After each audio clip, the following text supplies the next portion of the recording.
From Waxahachie, Texas, this is Midwest Sports Saturday. Good morning. I'm Joey McWilliams. Pleased and privileged to get to be on site for today's football matchup between OUAZ and Nelson, and it's going to be a big day around Waxahachie today because we're here at a football game. We're going to be bringing you coverage from a volleyball match a little bit later on as well. Nelson has all kinds of things going on, and I don't want to bury the lead because I have the Nelson Director of Athletics with me right now. So Midwest Sports Saturday rolling on this Saturday, and it's a privilege to get to introduce to you Dr. Jesse Gotting, who is the Director of Athletics, I believe year 14. Is that correct? I believe that is correct, yeah. Wow. Yep, you're right, Joey. You've been here for a Good while. Good job, man, on the research. I try a little bit, but no, this is about you and about Nelson today. So let's talk about you guys. It's game day, and we are at Lumpkins Stadium here in Waxahachie. This is the home for the Waxahachie ISD football team, but it's a fantastic facility. I know there's talk, I've heard talk about having a football stadium on campus, but right now, this is a good place to play a game. Oh, yeah, this is fantastic. I mean, this is, I would say if you go to the rest of the world, this is comparable of a 1AA stadium here. Absolutely. 10,000 seats, press box with suites. It's fantastic for our student athlete experience and for the coaches and visitors that come in here. It's one of the reasons that I'm excited the NAIA National Championship is coming to Texas. Yes. Because we get to showcase one of our best stadiums over in Crowley as well. So. And there are some similarities between this stadium and the one over at Crowley. I mean, and they're both absolutely fantastic venues for football. Yeah, I would agree. And so it'll be, it's amazing. Like visitors that come here the first time, they're kind of awed by it, because it's just not many places in the nation that have these types of stadiums at the high school level. Oh my goodness, yes. And yes, there is talk about bringing football to campus. One of the things with doing that in Texas is that I can't just put something up and say, here's our stadium, because you have, 5A, 6A, 4A high school kids that are being recruited by Nelson coaches, and you can't walk into the stadium and go, this is ours on campus. Right. And they go, oh, yeah, I played in that in Pee Wee League, I think. We played in something like that, So right. There's a little bit of a challenge there. But, yes, we would love to bring football to the campus at some point. That's a real point, Dr. Gotting. It really is. I mean, recruiting is big, and the facilities are huge. But even so, something like that, if and when that time comes for you all, the benefits for even that area of the city go up dramatically. I mean, it's going to have an effect beyond just the campus. Yes, yeah. And now I'm not sure, we've completed phase 1 of that, which was our track, turf, lights, and put it in an Olympic track, which is a little bit different than what most people have. Most people have the normal quadrangular track. This is an Olympic track, and so it's a little bit. And we're going to host our first track meet on that this spring. We're going to do one before we do the Sooner Athletic Conference track meet, so I don't know if you come down for that. It'll be on our campus, and I think kids are going to love running on that track. The corners are much longer.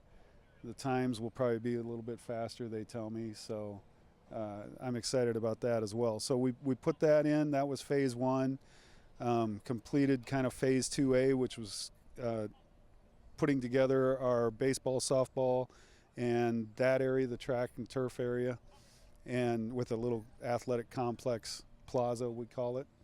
And the next steps are, okay, what are we doing? Bleachers, press box, all that kind of stuff that would allow us to bring football to campus. So. It sounds like you're already able to bring other sports to campus too, though. So that in and of itself is, I mean, to have any phase completed is a solid thing. That was the first piece of turf on our campus. Wow. And it was amazing to me that it impacted like all of our sports virtually. I mean, I've got preseason, I've got basketball going out there to run around the track. Rainy days, baseball and softball are taking over the turf. And obviously football, soccer, all that allowed us to play under the lights for soccer, which was huge in Texas. Yes. I was tired of kicking off soccer matches at 1 in the afternoon in 98-degree heat. So, Exactly. or getting it pushed back because the wet bulb's too high and my trainer's being diligent. You get so many people you deal with on that, so yes, I can imagine that. Well, let me ask you a question that revolves around that too. As we're going to talk football a little bit later on, exciting football game ahead of us. I think this one should be a great matchup. But game day for you, then, former coach, do you miss it, or are you enjoying what you're doing now? And what do you do now? Yeah, so when I first stopped coaching, which was after the 2014 season. So I'll tell you a story. The first game, 2015, we're actually playing in Midlothian because this venue was not available. They were having a kickoff classic and it wasn't available. And so I'm driving to the game in Midlothian, which is 10 miles away. And I'm getting more and more anxious. Like, this is the first time in, 27 years that I haven't been part of a team on the first football game. And I'll tell you, it was all I could do to take that exit and not just keep driving for the day. But I figured, well, you're the AD, you got to show up. So you have to. Something about that. But it was, so do I still miss it? Yeah, there are parts of it that I still miss. Game days change a lot. I sleep better the night before, not being a head coach. You don't have some of the, but in reality, I don't know that I feel any less pressure. I want the experience to go well. Right. Whether that's for the fans, visitors, visiting team, our own student athletes. I want the experience to go well. And there's a lot of moving parts to that, as every AD knows. And so you wake up thinking about those, and I relax when kickoff comes, because from that point on, it just kind of runs itself. And for today, because you have to move a lot of things over, this is the first home game. Yeah. And Midwest Sports Saturday, we had a chance to see Nelson game 1, week 1 up in Olathe, but this is your first home game. So there are even, to an extent, a few more moving parts because you have to put things in place for the first time. Yeah, when I first quit coaching, we didn't have the staff that we do now, so the game days kind of fell on me a whole lot more to get all those parts moved and stuff. And now, I've got some wonderful associate ADs that help me out, and they staff quite a bit, and it has taken a lot off of me at that point in time. So that's been a positive. There are times when you can breathe. So. Here on Midwest Sports Saturday, we're visiting with the Director of Athletics at Nelson, Dr. Jesse Gonning, and I appreciate you sticking with us today. It's a beautiful day. It's going to get to be a little bit warmer, absolutely. And at that point, I will tell you right up front, I'm going to transition to the short sleeve collared shirt like you have in a few moments, because I'm familiar with Texas at 11 a.m. kickoff time in early September, even heading for late September. It can still get a little warm around here. With all that you do, it goes beyond just what you do for Nelson. You've recently been appointed as the president of the NAIA Athletic Directors Association. Congratulations on that. That's just relatively new. What goes into something like that? Does that mean you're the lead athletic director? I don't know about that. It does. So the Athletic Directors Association is, the mission of it is to engage, empower, and promote athletic directors and athletic personnel in the NAIA. And we've got some background That's all noise right. here, don't we? We'll just that's life. We'll that's power life. through this, we'll right? Power through. So my role, I was luckily enough to get elected to the executive committee a number of years ago, and you move up from third vice president, second, first, and then to president. And so this is my year, and the Athletic Director Association has, it was it wasn't too long ago when it didn't exist, or it did exist, but it just didn't do much. And so our goal is to continue to influence athletics within the NAIA and to enhance what is happening with the athletic personnel at different institutions. So, it's an honor to be able to serve in the capacity of president for this year, and then I'll serve my last term next year as past president. And I'm excited for what has happened and what will happen. It's kind of athletics at this point, Joey. I mean, it's crazy what's going on, but it's also exciting and full of opportunity. It is. It's different. And you and I are close to the same age, so we've had an opportunity to see a lot, and a lot of decades. Not throwing you under the bus with that. I'm just saying we've seen a bit, and it is different now. But it appears that there's still a purity to what the NAIA is doing in regard to all that we see on a national scale on maybe some larger colleges with a lot of money and a lot of other things beyond just the sports themselves. And I realize there's that at this level too, to an extent, but it's fun to watch what the NAIA is doing. Yeah, we rolled out at the convention in April, we rolled out the right way to play. And that's not a knock on what any other association is doing. That's simply a statement of reaffirmation of, look, in the NAIA, we think we got something going on, and we think it's positive, and it benefits student athletes. It benefits those that work within, to be able to keep the relationships transformational, not transactional, which is what we see happening at the higher levels of athletics now. And we see coaches jumping out for that. And there's a lot of good people in the NAIA, and we want them to continue to work in the sport realm. And so we do believe that moniker there, the right way to play, is a positive thing for the NAIA at this point, and we can point out many different ways in which we can use that.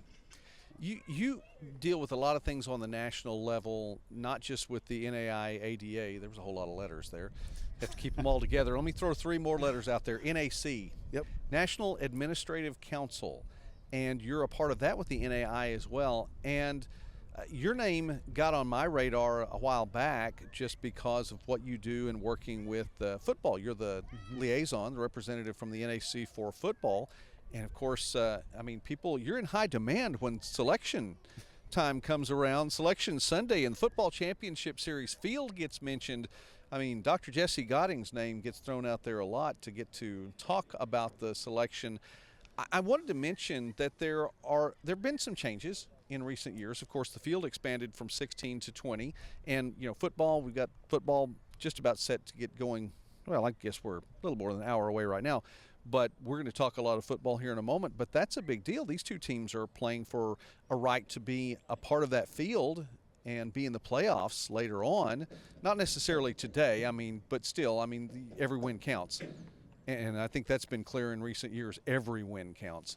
But there have been some adjustments. And one of the things that stood out to me this year, not too many adjustments in the spring, but one of them was that of the criteria for selection, one of the criterion was being in the rankings, the coaches poll ranking, and a while back you had to be in the top 20 period, and then that adjusted to, well, you could be an automatic qualifier from your conference, but still if you were an at-large bid, you had to be in the top 25.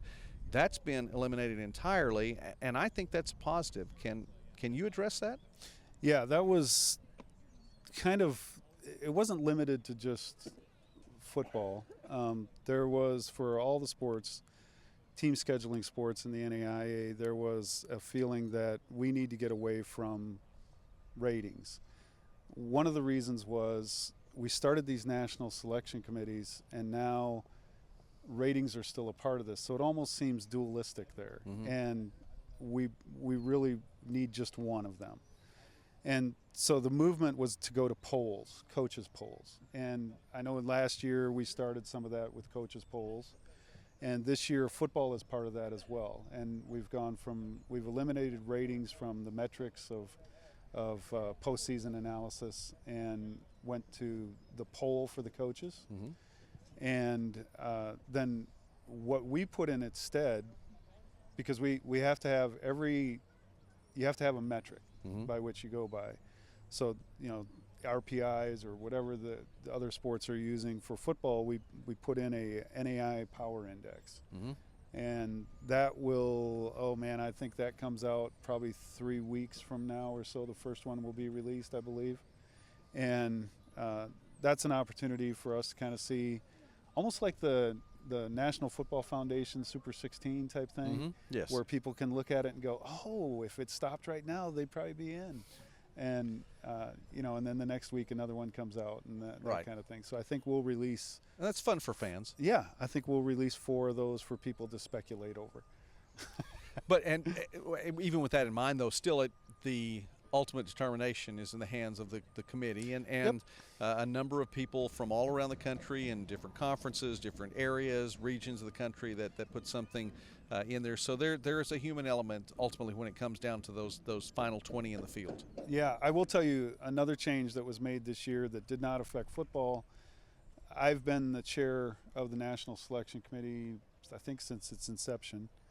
But in other sports, coaches could be chairs of national selection committees, and so the National Administrative Council passed a resolution where coaches are no longer able to be chairs of the National Selection Committee, and they could still at this point serve on the National Selection Committee, but no longer chairs. So that's I think that's an important piece as well. Our goal here, and human beings are involved, so this is never going to happen, but. But the goal is to try and get this as impartial and objective based as possible. That's been the argument in football for 30 years now, going back to the BCS and now the college football playoffs and all of this. And you're going, there's still humans involved, so it's still kind of a fractured object. But see here also all of the AP poll news that's come out this week. That's been interesting to follow there. Well, in the end, people are human. So that's a part of it. Well, I commend you all for what you do, Dr. Gotting, and I appreciate what the national level, the Administrative Council is doing to try to make it as impartial, as you said, as possible and to get things right. Well, we're visiting now with Dr. Jesse Gotting here on Midwest Sports Saturday from Waxahachie, seeing a few more of the football players out on the field behind us. The band was behind us a little bit earlier. Cheerleading is coming in right now, too. So we're going to get started in a moment. Before I ask you just one more, we directly get into talking about the game today and a few games this weekend. I wanted to read something to you, and I brought my paper, too, so I could quote you properly. I always want to quote properly when we start dropping these. But you were in an article, I believe it was 4 years ago, something like that, and you talked about athletics being something that's important not just for what the players do on the field, but this is Nelson University, formerly known as Southwestern Assemblies of God University. Right. And there is a Christian basis to what the university does, and I was sure that has effect, top to bottom, goes through every department, including athletics. And you mentioned that athletics is a medium, a tool for spiritual formation. Athletics is an opportunity to reveal character, to become more Christ-like, and to grow in grace. I'd love to hear your thoughts on that, and have you ever had anybody quote your words to you like that on a live broadcast? No, I've had people tell me what I said one time, and sometimes I'm like, I don't know if I ever said that. Former players will tell me I said something, and I'll be like, I don't know that I ever said that. But, okay, that's the way you remember it. So I think you can expand that. In my life and in kind of the way that I look at this, if I apply myself to any discipline, so earlier we had band members out here. Same thing. If I apply myself to learning music, if I apply myself to learning math and being a good academician, if I apply myself to sport, as a child of God, God's going to look at that and say, I'm pleased with that. And now, how can I take that tool that I've given you, that you have a passion for, or that you have a desire to do, and how can I make you more Christ-like through that? And so How do you do that? Athletics is a great way to do that, because we're going to play 60 minutes of football. It's going to take us about 3 hours. And in that little microcosm of life there that we see, there's going to be every emotion known to man that's going to be experienced. Yes. You know, there's going to be joy, there's going to be anger, there's going to be frustration, there's going to be, every emotion. Well, we can learn within that. I often tell people, well, athletics doesn't build character, it just reveals character. So now what do I do with revealed character? Well, as a Christian, I'm looking at it going, this is an opportunity for Christ to build me inside of me, and the Holy Spirit to work within that so that I become more Christ-like, because here's the revealed part of the character that I need to work on, okay? And athletics is great for that. Yes. I mean, it's fantastic for that. But so are a whole lot of other disciplines. So within that, yes, I believe that athletics allows us the opportunity to become more Christ-like, and that as we become more Christ-like, then we have the ability, which is desperately needed in our society at this point, to show grace to one another. And seems to be a missing component a lot of times. Hopefully, that's one of the things that I challenge our coaches with is, like, we shouldn't look like everybody else. If we're doing this right, and if we're doing this in the proper manner, then you guys should look different on the sideline. The way you treat your quote-unquote enemies, which, that's what people call the opponent, that shouldn't look the same. None of this should look the same. And hopefully that's what we're known for, Absolutely. I like that. Well, I appreciate you taking time to go over that with us here on the channel and on our show today, because that means a lot, and we appreciate and want to represent Jesus in what we're doing, and doing it well in whatever discipline and however we can. And I have a microphone, so that's where I am. I'm not going to go hit anybody today that I know of. I don't believe I'm going to hit anybody today. Now, John Cookman may say the wrong thing upstairs. I'm just kidding, John, if you're watching. But no, that's not going to happen. We do want to represent ourselves well and represent the kingdom well. So I think that's very important. All right, football, as I see off camera right now. You may get to see him here in just a moment. We'll talk long enough. Hopefully you get to see him. I see a bunch of white jerseys and white helmets, and generally that means the road team. So we're going to see OUAZ come in behind us. It's Nelson's first game, home opener, first game of the season at home. 0-1. Lost to Mid-America Nazarene, and again, we were there for that. Midwest Sports Saturday was up in Olathe for that, getting to see the home opener for the Pioneers. They came away with a victory, but Nelson 0-1. OUAZ 1-0 on the season. I'd love to hear your thoughts on today's game, and I had a couple of other questions football-related then. Okay. Bring out the football coach in you. Yeah, I thought we went up, and first game of the year, we had come in on the 11th and we're playing on the 27th, so a little bit quicker than we wanted to be playing, and that showed. Hopefully some of those things have gotten ironed out. I had an AD tell me this week, hey, I saw you guys on film, you look pretty good. I don't know if we're good or not. I think I'm pleased with the direction of our program. Coach Hudgens is in his second year. Those guys have worked hard recruiting-wise and stuff. I'm pleased with the direction of it. I'm pleased with how he runs the program, Christ-centered program, and so those are positives. OUAZ has a new coach this year. Obviously, for many years, Mike Nesbitt, who was there, who's now the offensive coordinator at Houston Christian and gets to play Nebraska today.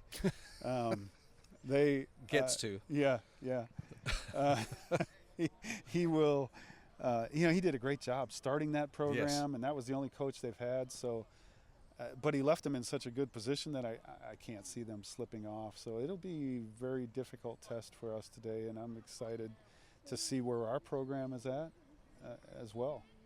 I want to do a follow-up to something you said there and talk about what Coach Hudgens is doing here, a Christ-like program, but recruiting, because you're right here, and I think that Brownwood thinks they're the heart of Texas, but Waxahachie is pretty close. to the heart of Texas. So, I mean, do you recruit heavily in state? Because Texas high school football is, I mean, I would almost say world renowned. It's definitely nationally renowned, Texas high school football. Do you recruit heavily here? We do. You know, one of the things that I tell every new coach that comes in here, because some of them come from places where they have to think more nationally in terms of recruiting. And I remember, I forget who the SMU coach was years and years ago when I first came to Texas, and I was listening to an interview from him, and it was his first year, and he said, you know, I got on a plane and I flew to such and such a place, and I looked down as I was going on, we were taking off, and I was looking down over DFW, and I said, there's 50 of the kid I'm going to see right in this area. Yes. What in the world am I doing? And, you know, I tell them that, and we get our share of transfers, but really the lifeblood of our program is going to be out of the Texas area. And it's a better model for us to do it at regardless, to be able to recruit locally. Texas kids have already played by NCAA rules. Yes. Texas kids are familiar with probably the type of coaching that they're going to get at our institution, and then, you know, they have an additional with spring ball that they're afforded in Texas. With if they go deep into the playoffs, a Texas kid has played almost a year more of high school football than a normal kid. So there you go. Some of the reasons. I think locally. you explained that, and I think that's a very good portion of the conversation. I appreciate what you said there.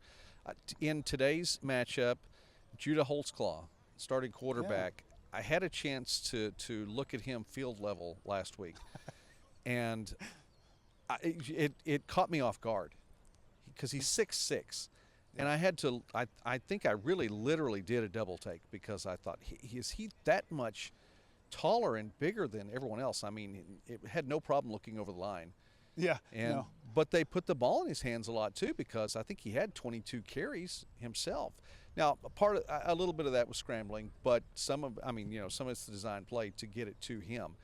How big is it to have someone like that? By the way, his brother's 6'7". When his brother's out there as a tight end, he's no longer the tallest person on the field. Exactly. So, you know, to have that kind of, I guess, stature in the Nelson uniform, talk about that.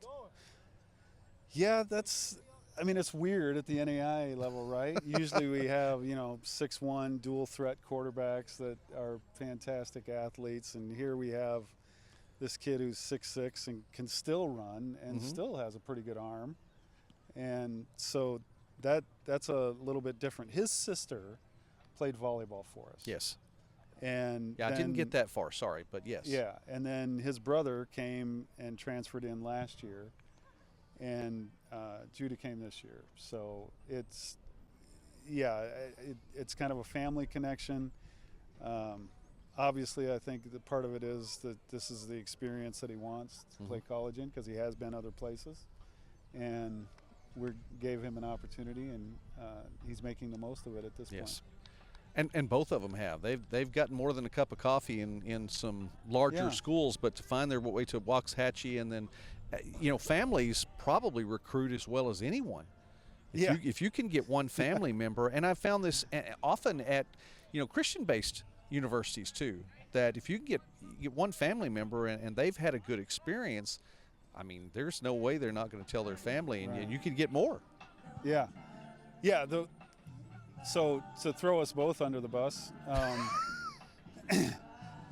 turnabout's fair play. It's okay. I met two kids in orientation that their dads played for me. And I was like, oh my goodness, there's no way this is happening, but it's happening. It is. It really is. Yeah, and the whole thing was like their dads played for me in Christian institutions, and now they're here. But that's part of that recruiting. It's a big deal. Okay, we're going to wrap up Midwest Sports Saturday. I want to make good use of your time because I know you probably have something to do here in a little bit, and so we need to get ready for game time, which is not far from now. Kickoff 11 o'clock Central Time here between Nelson and OUAZ.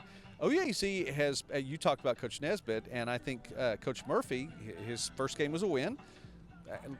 seemed to look good in the win. Yeah. And so from the Nelson perspective, now again, we try to be neutral. You were talking about impartiality earlier. Yeah. And so we try to be neutral, but I don't think we can from this question. OUAZ, we know, is a good program, and we know that they've already looked fairly good this year. What does Nelson have to do to win this game today? So it's kind of, I can only base it off, old AU. You had to stay away from their explosiveness. Yes. And I think at the skill, they still have that explosiveness. Well, Giron's still there at quarterback, so I mean, he's a holdover at least. And they've always had the running backs and the wide receivers, speed to go along with that. Watching them on film, I don't know if they're as good in the O&D lines as they have been, although they still have the one kid from last year on the defensive line that's an absolute, he's very good. So stay away from explosive plays, especially early. Don't let them get up. And, then don't turn the ball over, which I think that, I know that sounds so cliche, Joey, but the reality is in the game early in the year, that could be the huge part of it today as the sun gets warmer and we climb into the 90s and you're coming off the turf late in the game. Don't turn the ball over, make good decisions. It's going to be like you're going to have to gut out the fourth quarter today because it's going to be hot. No, but you're right. And to your point, 2 weeks ago for Nelson, I think combined there were 7 turnovers, and I believe there were at least 1 or 2 more that didn't happen because of penalties. Right. So just to erase that. So you're right. That's a big deal. That's not cliche. Coach Gotting, that's not cliche at all. That's what you need to tell the kids. So anyway, all right. Dr. Jesse Gotting, it's been a privilege, sir, to have you on Midwest Sports Saturday. Thank you, and we're looking forward to this. OUAZ behind us right now, and I haven't looked back there, but I think there's some purple jerseys back there along the way too. We are going to bring more coverage to you. We'll have some footage with some field level coverage for you a little bit later on, and hopefully get a score to you as well. And we're going to be across town on campus for the volleyball match with Oklahoma Wesleyan a little bit later on. That one should be a very good matchup as well. And so I hope so. You say that because Oklahoma Wesleyan's a good team. They're good. They're a very good team. Coach Gillette has a good program going on there, and that's an out-of-conference matchup too. So that's an interesting. Sometimes you don't see the Saturday matches as out-of-conference matchups. So that's an interesting scheduling. No, we're trying it this year. We'll see if we ever do it again. But new coach, he brought me the idea. I said, yeah, that's fine. We'll give it a shot. It's just Coach Moore. It's new Coach Moore. New Coach Moore. I know. Yes. Well, you know what? There's some youth in that, and I appreciate that you're listening to the ideas. Yeah. So that's all right. Mrs. Midwest Sportsnet tells me sometimes I get stuck with my ideas and I don't listen to everyone else's. So I appreciate that you are.